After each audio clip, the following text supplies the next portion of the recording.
এটা হচ্ছে আমাদের নতুন স্টকের গাড়ি, যেটা আজকে আমরা ডেলিভারি নিয়েছি চট্টগ্রাম বন্দর থেকে। একদম রোড থেকে আপলোড করতেছি আমাদের 2 নম্বর শোরুমে।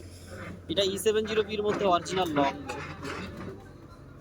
এটা কিন্তু লং বোমের একটা এক্সকেভেটর, দেখেন সেকেন্ড বোমটা কিন্তু অনেক লং। তো এই ধরনের গাড়িগুলো বিশেষ করে যারা নিতে চান চলে আসবেন আমাদের তহিদ এন্টারপ্রাইজে।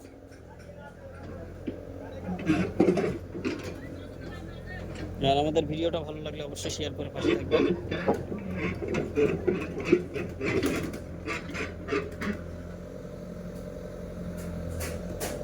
এছাড়াও কিন্তু আমাদের কাছে লং বোমের মধ্যে আরো কয়েকটা গাড়ি পেয়ে যাচ্ছেন আপনারা E70, সেগুলো আপনারা চাইলে এসে দেখতে পারবেন।